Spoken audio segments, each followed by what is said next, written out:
it to his probation officer. Oh my Yay, he's not going to be on probation long after that one. Oh my god! He sent it to his probation officer that, hey, I need more weed. I need more weed. Yeah. That's a yeah. You might as well he should have just drove down to the infirmary and prison there and just said, hey, I need weed. Just lock me up. I mean, it's just so stupid. Well, then what's stupid is a robber wears his own underwear as he's like robbing in Idaho a coffee shop, and then he leaves his own underwear behind when he's running off.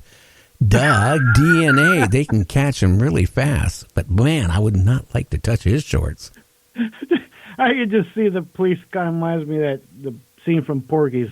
They put on Old Point Bowling. Have you seen the man that left these knickers here at the scene of the crime? Oh my God. And this is in Florida, okay? And guess what? There's a bulletin out. Woman missing since she got lost.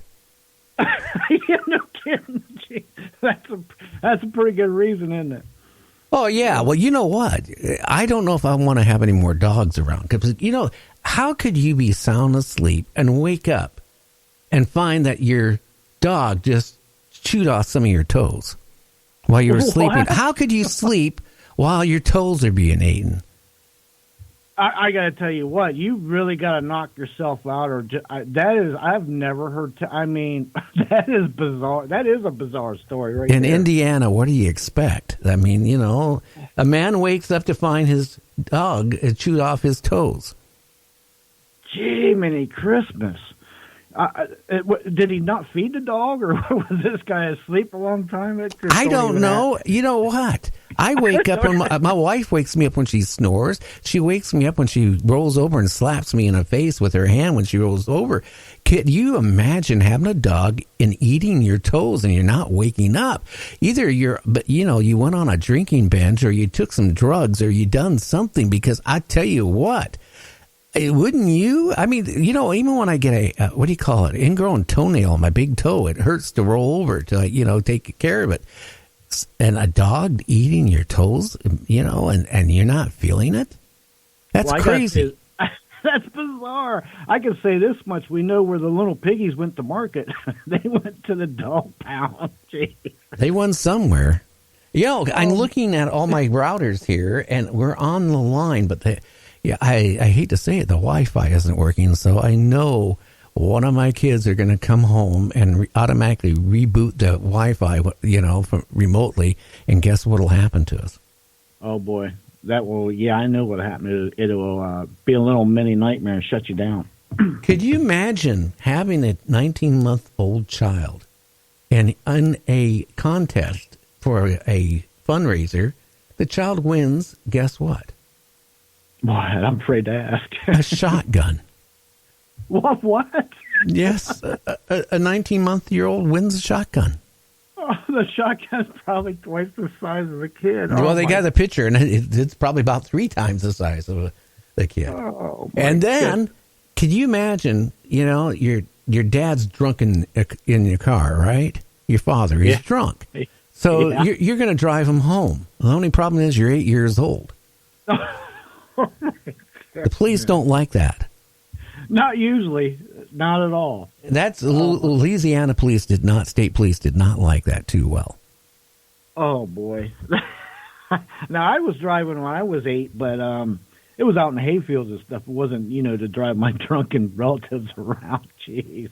And can you imagine, right? You go get yourself a prostitute, and I don't know how much they cost nowadays, but you go get a prostitute, and you feel like you've been shortchanged. So you call the police up and says to the police officer when they get there, she shortchanged me. And the officer says, well, in what way? Well, she still owes me 10 minutes.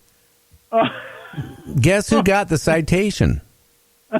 The guy? Yeah. And again, that is in Florida, so, that kind of reminds me of a story way back in the early 70s. This is a true story. Of course, everybody knows Jerry Springer from Cincinnati. He used to be a mayor of Cincinnati before he had the talk show there. And he actually wrote a check for prostitution, and he got arrested for it. Well, that's not a smart idea. You're supposed to pay him in counterfeit money.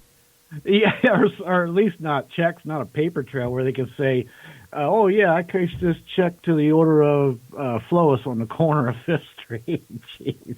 Well, what I find very interesting, that a man tells the cops when he's being arrested, why he broke into the home. And the police want to know why you broke in the home. And he said, I had the urge to lick a remote control. Wait a minute.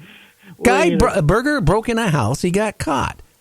So the cops said, why did you break in the house? I wanted to lick on their remote control.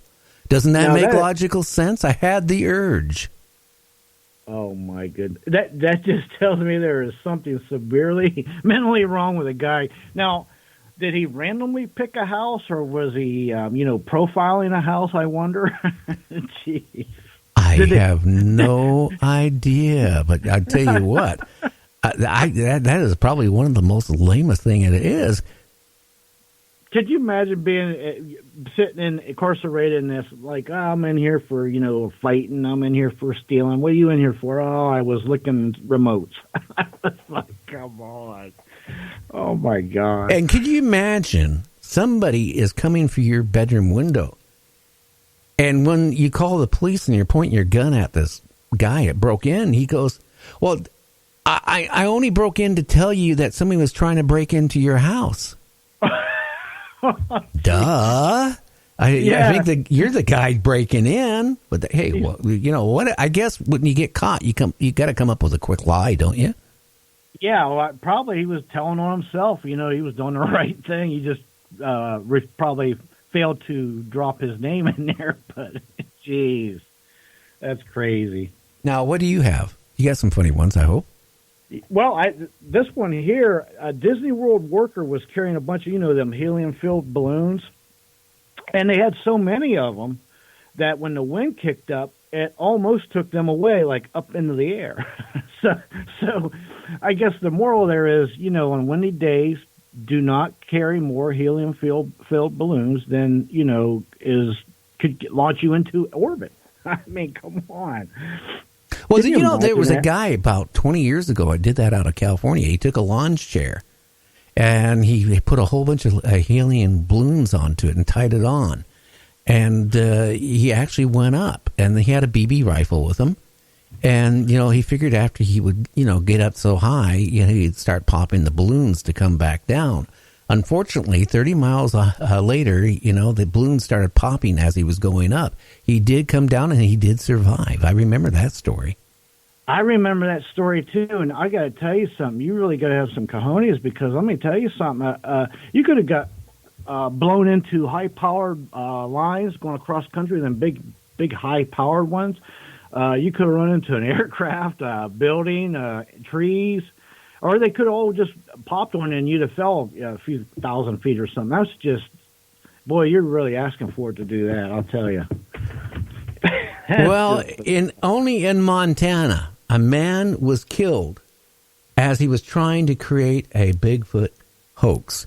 He dressed up, in the military, those outfits. He kind of blend in with the grass and all that stuff. Well, he had one, and he kind of tried to make himself look like a Bigfoot, and somebody shot him.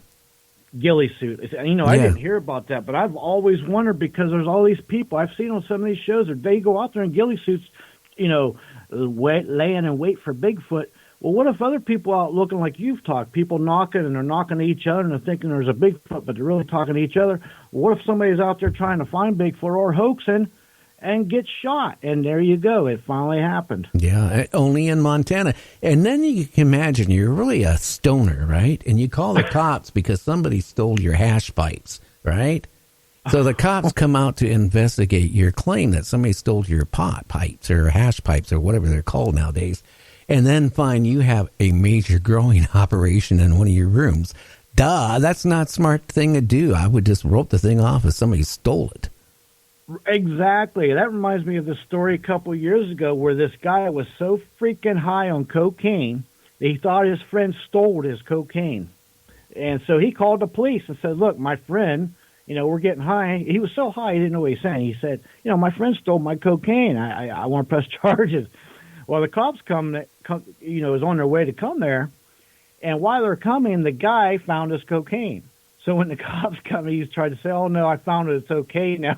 Like he's so out of his mind, he don't realize what he's saying or doing. It's just bizarre. Oh yeah. Can you imagine? Of course, go ahead. Go ahead. I was going to say, of course, they all ended up in jail, but he couldn't understand why he was being arrested. It's just stupid. Oh yeah. And can you imagine in New Jersey? Okay, you're going to take, for some reason, 14 bags of heroin and swallow them for you don't get caught, carrying them, right? And then right in front of the police, you decide you had to throw up, and you throw up 14 bags of heroin. Oh my goodness. That's just what would you say when you do that? You was trying to blow up a bunch of balloons at your kid's birthday party and you accidentally inhaled 14 of them? I mean, just how can you explain 14 bags or even one bag of heroin vomiting up, let alone 14? Who would be crazy enough to swallow those? Do you realize if one of those bags would open up in your stomach for some reason, he was lucky he vomited it, and he's lucky he's going to probably go to prison for a while. He could have, any one of those bags would have been enough to fatally kill him. Oh yeah, he'd OD'd real quick. Believe me, that's enough. There's probably enough there to OD a bunch of people, and that's the thing. You never know how the potency is on any of it. But I can assure you, if you got a balloon full of it, that's way enough to kill yourself. And only in New Mexico, okay, you can kill your attorney, and you will receive a new attorney replacement. Oh, that reminds me of the old law that's been on the books in Rhode Island. You are allowed, if provoked enough, to take your wife on the steps of the courthouse and beat the brakes off of her. It was an old law. It's been in the book since 1700s. They never changed it. It was just one of them bizarre law, bizarre news. There you go. I don't know. I mean, in the news, it's just crazy.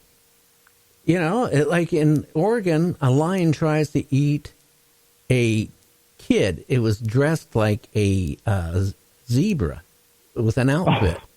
And it was one of these type of zoos you can walk around in and all that stuff, and the animal's supposed to be tamed. But to put a kid in an outfit, a little toddler in a zebra, what do you think a lion is going to do? They're going to look at that. Oh, that is something to eat. Yeah. First of all, they have animal instincts. That word originated for a reason. And number one, kid's going to be naturally afraid, and they sense on fear, and they'll probably run or something. And animal instinct kicks in. It's going to pounce. Why in the world would you ever put anybody, not to mention a kid, in a place with a lion and then dress them up like a zebra? That's like. It's like dressing up like a steak and say, "Hey, what's up?" Jesus. I know, it's crazy. And can you imagine in South Carolina, a woman stabs her roommate, and the reason why, she told the authorities, because I couldn't listen to her, the Eagles anymore. All she ever did was play the Eagles, and I couldn't take it anymore, so I stabbed her. Oh my goodness! I wonder if that alibi is going to fly in court of law. Probably not. I doubt it. Jeez. And only in Tennessee, I don't know if I would ever go to an ATM in Tennessee after this. A man was arrested for having sex with ATM on a picnic. He managed to steal the ATM machine, right, and carried it to a picnic table. And the cops, when they found him, he was having sex with the ATM. Oh my God! I wonder if he got his money's worth. Oh my God! That I got to tell you, that's the most bizarre story I've heard all night. My goodness, Gary, that poor ATM machine probably felt violated. I mean, what do they do? Put the ATM machine back, or are they? I have no idea. I don't know, but I never heard of a man having sex with an ATM machine. He was really hard up for cash or something. I have no idea. A naked man in Texas was hospitalized after he was drinking and had a drinking game going on. Somehow his leg, well, guess what? Somebody set it on fire. He had a fake leg. It was made out of wood. Oh my goodness! So he became a peg leg instantly, whether he wanted to be or not, without a leg. Oh my! I'm still getting over I'm wondering if the guy got his